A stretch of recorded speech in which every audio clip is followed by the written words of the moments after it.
Hi, I'm Larry Kortkamp, and this is Biz Pointz TV, the show that introduces you to new and trending business topics, smart technologies, and the people that are making an impact on our small business communities. We've got a great show for you today, and I'm hoping to get it started here quickly right after this break. What are we going to talk about today? We're going to talk about technology. That is the center point of this show, and we're going to focus on a lot of key points that you're going to be interested in. We'll see you in just a minute. Create a stronger and more dynamic business. Larry Kortkamp, founding partner at the Kortkamp Group, talks with industry insiders about trending topics moving the needle for local business today. Here's your host, Larry Kortkamp. Hi, and welcome back. Our guest today is Joe Phillips with Smart Technology Solutions. He is the managing partner because the boss is not on site today, is she? No, but she's always there. We're glad you could be with us today, Joe. Glad to be here. So, we're going to talk about technology today in its very basic usage, right? Which is everyday business. People, when I talk to them about integrating technology into their business, they automatically start to wander to all these big AI and robotics, and they fail to understand that it's their telephone, it's their VOip system, it's their software that does their accounting, it's all these small little things that go into buying their business and making it better than what they have it today. Absolutely. You deal with this every day. Every single day. What do you classify your business as? We are a managed IT services company. That's a really fancy way of saying we become the IT department for small to medium-sized businesses. I've heard it described as an MSP. Those are fancy words, but more acronyms. We love them. But really, it is just that. You're almost you're the business's consultant when it comes to anything that's other than electrical plugged in, but it's theoretically plugged in. It's all the technology that interacts within a small business or a large business. Correct. When you go out to meet a new client, what are you looking for when you walk into a business? That's a good question. We just got done at a restaurant. And we saw at the restaurant, everything uses technology today. It doesn't matter what kind of company it is, everybody uses technology to get it done. And on this particular counter, there was a cash register over here and a cash register over here and a little tiny switch on the counter, on the pastry counter right here. So I'm looking for those sorts of things to say there's better ways, more efficient ways of doing that. A lot of people think today everything is wireless. Which is really not necessarily true. It's not always the best way to accomplish the goal in a business environment particularly, but it is possible to do that, or at least aspects of your business. They think that everything is done through software, which most of it is, but it all has to talk to one another too. One of the best parts of your job is you go into a small business who buys everything from their hardware to their software in bits and pieces, and then they wonder why it doesn't really work together when they take it home and put it to use. You actually, as a consultant with their technical, you can help them to create a better environment where all their technology talks to one another. You get out of your technology what you put in. We just had a client the other day, he has a solar company, puts solar on people's houses, and he wanted to get a CRM to keep track of the people he talks to and the people that he needs to talk to, and he didn't understand that the CRM doesn't come off the shelf with the information already in it. You have to have the information to put in it. So we're the middle ground. We're the folks that help these business owners talk to their software partners, their hardware partners, even their landlords about where their technology needs to be in order for them to do the most and most successful business they can have. So yeah, there's a process to it. You can't just go and buy this technology and expect it to work. That's where we come in. We help find out what the business owner's flow is, what their workflow is, where their customers are, how their team works with their technology. That's one of the big parts of something that a company like what we do is not only do we support the technology that they may have purchased, we also support their team and how to use it and how to put it to its greatest use. How far does that reach when we talk about the team? We're doing a lot of work from home these days. Everybody, yeah. Are you trying to, how does that, do we incorporate those employees now on the outreach when they go into their homes? Most definitely. And how detailed does that get? We're not looking at their equipment, are we?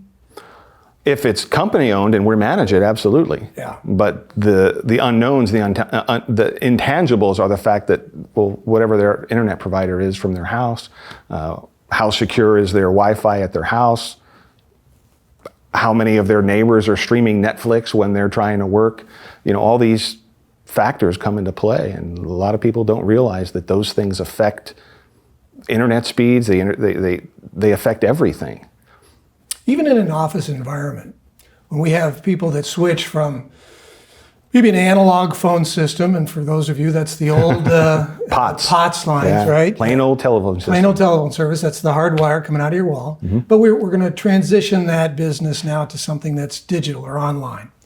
Even when they do that, if their speeds are not adequate with their bandwidth in their business, if they don't have someone that helps them to correctly partition which parts of their businesses are being run on that bandwidth and in what order, they may be wondering why in the afternoons they're not being able to complete their video call, or they're not being able to talk to their people in the field, or whatever that happens to be.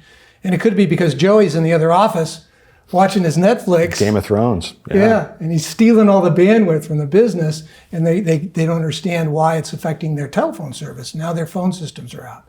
So all these things interact, and when as a business grows, they don't necessarily know all these different aspects of what you do. So in your industry, you have the old-time stuff that we used to think of as break-fix guys, right? Meaning, the thing's not working, call the repair guy. But today, we have something that's more along your lines of a managed service. We're a resource. What are the benefits of those? What are the benefits of the new way of managing a business? Well, when we're thought of as a resource, and when we have our quarterly meetings, what are the things we try to do is meet quarterly with our clients. And we ask them a couple questions. How are we doing? How's the service you're receiving? And then we ask them at the end, we'll say, what have you wanted to try? What have you been thinking about for your business to grow? And surprisingly, a lot of those clients say, well, we were thinking about adding, I don't even know where to start at this point, but they want to add another aspect to their CRM. I want to be able to, when somebody calls our office, I want it to interface with our CRM through our VOip system, and that person's information comes up on the screen. Boy, that would be something wonderful to do. Well, absolutely, we can do that. We can integrate, if there isn't already an off-the-shelf integration for that phone system and that CRM to talk together, right? The middleware. We know people, and we interface with people that can get that integration done.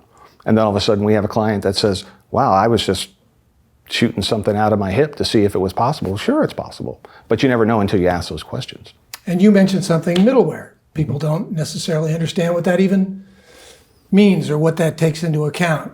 What do you mean by middleware? You have two pieces of software. Maybe you have a CRM, or not even software. You have two pieces of disparate or different technology. You may have a phone system here and a CRM here. The middleware is the piece in the middle that makes them talk together. So if I'm converting in my office and I'm currently handling my customers, my relations differently, or if I'm doing it through a different mechanism, and now I want to transfer to some cloud-based system, I've got to get my contacts from point A to point B. They may not necessarily do that easily. I might need something to help me transition in between. This industry is very complex. We're going to talk about a lot more. Right now, we're going to take a quick break. We're going to listen to some of our sponsors. We'll be back in just a minute. For more with Mr. Joe Phillips.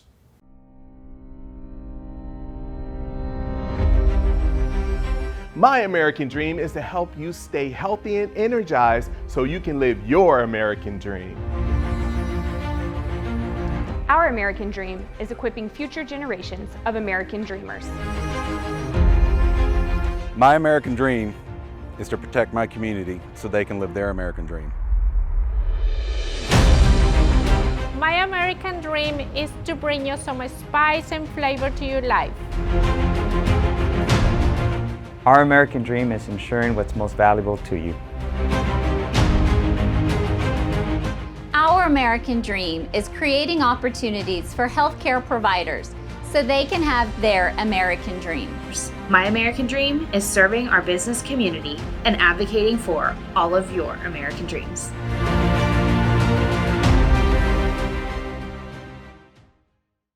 Business runs on technology, and human beings are creatures of habit. Unfortunately, not all our habits are good. Technology, when it works, is supposed to make our lives easier, creating routines that allow us to protect customer data, track our progress, forecast the future, communicate better, and move much faster. So, you need technology solutions that work when you're not working, or simply not paying attention. Smart technology solutions, making the complicated uncomplicated.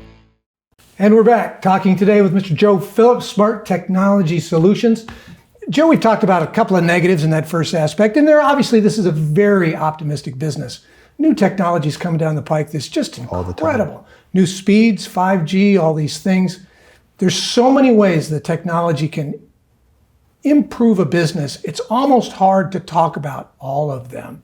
So when we talk to someone like you, you're really on the, I hate to say the nuts and bolts, but you're really on the practical side of the business, right? You actually you create the groundwork, the framework for all the fancy stuff to be able to actually work. I mean, it's interesting that we can now have a software that does X, or it talks to your inventory and it makes this talk to this.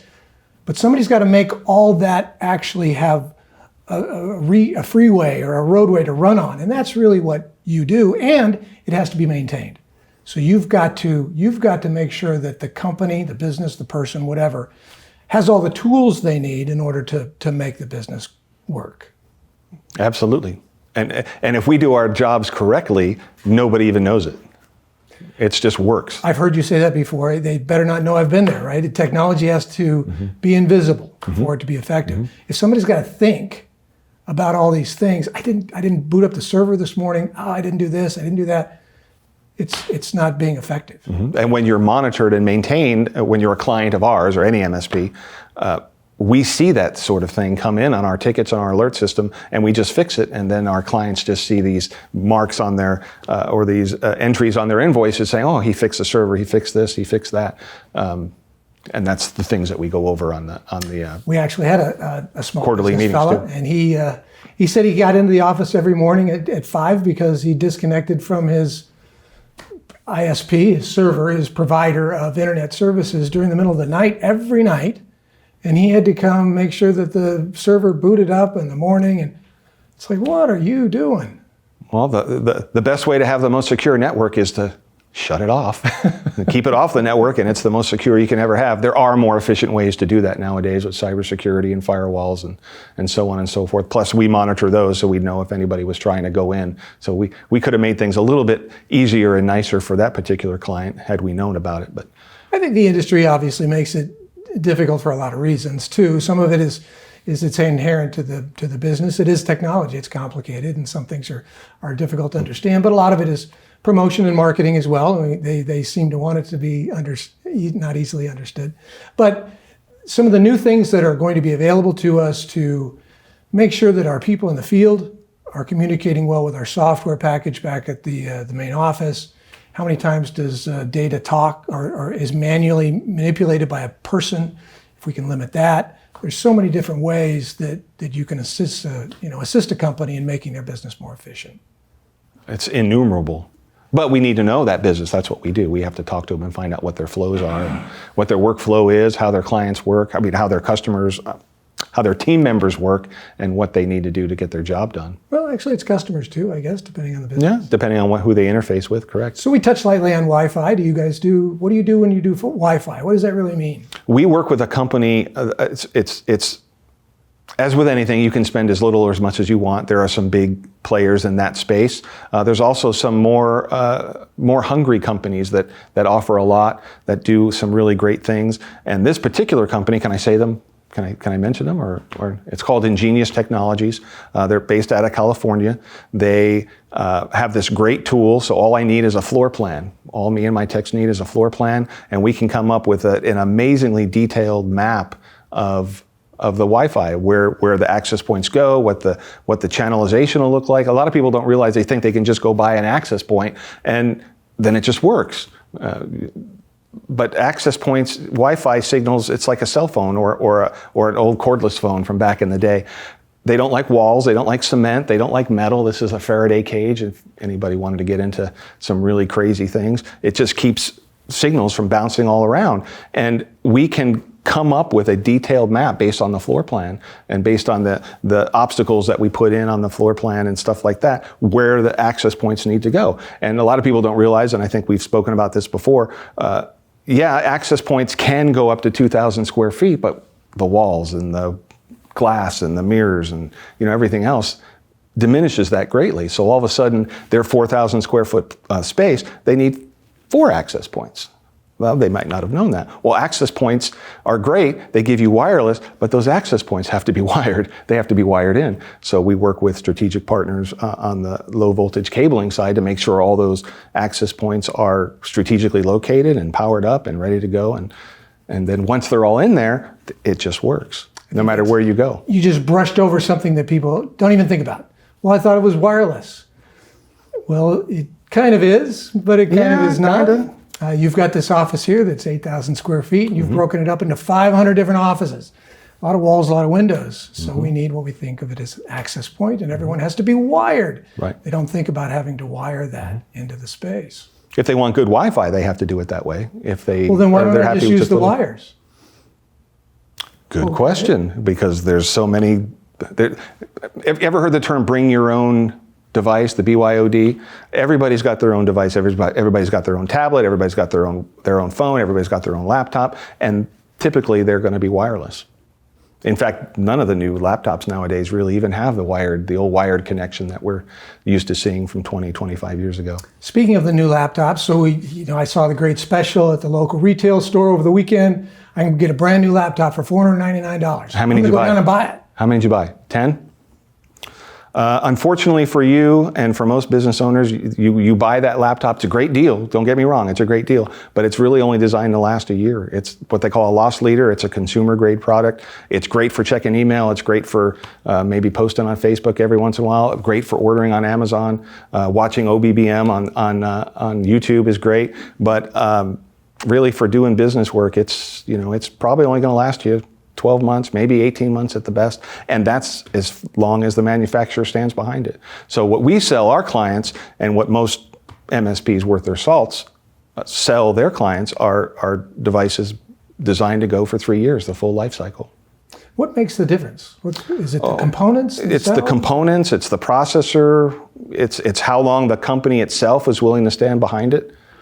They're just better. The Surface Pros are a good example. Most people don't know there's a Surface for business and there's a Surface that is meant for just consumer grade stuff, and they're two different machines. So, speaking of hardware, so I just saw this great special this morning. I can get a brand new laptop for $499 at my local retail store. I'm going to go buy 10 of those. Well, that's a consumer grade product. Great for checking email, great for going on Facebook, great for watching OBBM on YouTube, but it's really not designed for business. We say that, but what's the main difference? Why is it not? Why is it not the same? The actual components they use to make it, the CPU might be a lower quality. The hard drive isn't going to be your SSD, the solid state drive, which is the non-spinning platter that again we're all used to. It's just, and the manufacturer itself stands behind that for the full life cycle, which is 3 years. They're designed to last for 3 years. So it's like anything else. Obviously, you kind of get what you pay for, but we just don't think about it that way. No, never. We're not afraid to buy the latest and greatest, phone that Correct. we get that costs us $1,000 or $1,200, and yet in our business, we're always looking for the cheapest end to get to the deal, and that doesn't serve us well in the long run on anything, because it's not just the hardware. People do it throughout the technology world. They buy the least expensive on their hardware, their software, freeware. They wonder why their computer system gets infected with stuff. They're buying freeware. If something is free, you're the product, right? Correct. They're making money off you. What are they making money off? Who knows what kind of information they're getting from you? So. No. Little things that we don't think about in the IT world, which leads me into the next thing. Having a managed service provider, we've talked about some nuts and bolts stuff, wiring and cable, but it goes beyond that too, and we haven't even hit on security. So if I have somebody like you that's helping me with my business, you're also working when I'm not. Correct. You're working at night. What are you working on? And we're going to talk about that after the next break. We've got to go sell some stuff, listen to our sponsors. We'll be back with Joe Phillips in just a minute. 90% of news outlets in the United States are controlled by 6 corporations. They're not out to tell you the truth of what's happening. They're out to tell you the picture of the world that they represent. The mission of the Epoch Times is to chase the truth, to ground all statements in facts, and prevent people from being misled. This is a battle between truth and deceit. Subscribe today and join the Americans who are seeking truth and tradition. We'd love to have you on board. The OBBM network acknowledges that this is a pivotal time in history, and it is clear the United States of America has been undermined by many of our elected officials for some time now. We want our local business audience to stand strong in the face of what we now understand, and to be empowered to grow our businesses on the local level beyond the limitations that have been imposed upon us. We believe it is in our national interest to inspire our communities through strong economic development, and additionally to hold our elected officials accountable for accurate representation of we the people. For that reason, we encourage you to go to WeStandForFreedom.com to learn about the National Write Your Congressman organization that has been the trusted communication tool for local communities for over 60 years. Learn how your representatives are voting. Understand the laws and regulations under consideration on the state and federal level before they are enacted at the county and city levels. Communicate directly with these officials and stand up for yourself, for by doing so, you will protect the communities you serve from tyrannical rule and unconstitutional reforms. The OBBM network is the premier voice for local business, and we take that responsibility seriously. The OBBM network has everything you need to grow and transition your business for success on popular syndicated podcast networks, Roku and other video channels, and the OBBM network app. We work for you, local business, and we've got your back. Hi, welcome back. Today we're talking with Joe Phillips with Smart Technology Solutions. Joe, when we left, I interrupted you because we were just going to get into something that I thought might take a little bit more time, and that is when we say managed as opposed to a break fix, you manage more than what we've really talked about. What are some of the areas that qualify or are gathered under that managed title? We're looking at alerts. We're looking for issues with workstations. Maybe they've got a virus. Maybe they've picked up some ransomware. We're looking at firewalls to make sure they're not being attacked. We're looking at ISPs if there are outages in the middle of the night and maybe you're doing some data replication, who knows? But we get alerted to those sorts of things when you're a managed client of ours, and we know what the issue is. And then we can call your ISP on our client's behalf, and we can talk that jargon. You know, most people don't like to talk tech, and we love it. We just talk it all the time. ISP, by the way, that's your internet service provider. Correct. So it's Spectrum and it's Time Warner and all that. Frontier, correct. Normally, as a business person, when do they find out their internet's out? 8 o'clock in the morning when they open the door. Mm-hmm. And then their journey starts, and it can take hours. Mm-hmm. If we have somebody like you, it went out at 1 a.m. in the morning. Back on at 3:45 or whatever time that was, you got an email from us saying, hey, we noticed this, we caught it. We audited it, everything's good. And then there's more involved too with our network. You actually get a chance to see more of our cloud, how things are talking to one another. Yeah. There's more involved with managing the system, and it is 24/7. So you're actually working when we're not, including the weekends and holidays or anything else. You're actually being notified of things that we would normally not know. And sadly, that involves security too, and we really haven't touched on that, but I thought I'd save it to the last. What do we do for security solutions for a small business person? Firewalls are key, both hardware and software firewalls on the workstation side. You've really got to be aware. You know, there's a lot of training that we do with our clients too. So we don't just do software and hardware. We'll train team members. We'll sit in a conference room and we'll explain to them what to look for. You know, the old Nigerian scam that we were talking about. They've moved way beyond that now, where they'll pretend to be a vendor that's doing business with your company, and they lie. It's getting a lot more prolific now, isn't it? I've seen some very sophisticated ones and some that aren't.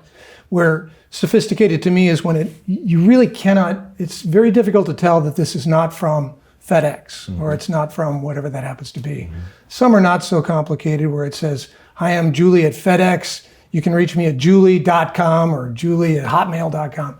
But some are very, very sophisticated. That's how companies are broken into, or that's how intrusions are made into their businesses, and they lose data. Yep. or they're Or not- money, or even money. worse. Yeah. Ransomware. Yeah. Beyond those types of situations, is what you do, is it very costly for a business in the relationship of their operating their business? Well, obviously, I don't think so.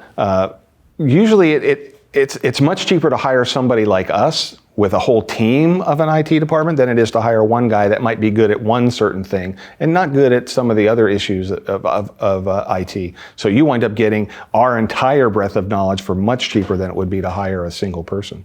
As a consultant, I usually use that analogy a lot. If you hire somebody, just a basic person that at the bottom end of the deal, of the rung of knowledge, he may be looking at something for $40,000, $45,000 a year. If we break that up into how much per month, it really does average out over time to have somebody that's in your corner, knows your business, and can help you with your service. Well, we talked about a lot of stuff, and in your business, we could talk about a lot more. But that's all we have time for today. How can people get in touch with you? Well, my name's Joe Phillips. I work with Smart Technology Solutions. My phone number is 972-996-4885, and my email address is joe@youritanswers.com. And if you didn't get that, you can certainly get him at the OBBM Network Media site, because we'll have it all up there for you. Thank you very much for joining us today for this edition of Biz Pointz TV. Until we meet again, have a good week. Make a lot of money. We'll talk to you next time. To be a guest or request sponsorship information, contact the Kortkamp Group at 972-824-8001 today. Production and programming information requests for the OBBM network should be directed to Offbeat Business Media by calling 214-714-0495 or send your request to info@offbeatbusiness.com. Biz Pointz TV, podcast, and radio show are produced by Offbeat Business Media for the OBBM network. Unauthorized use of logos, audio, video, or reproduction is strictly prohibited.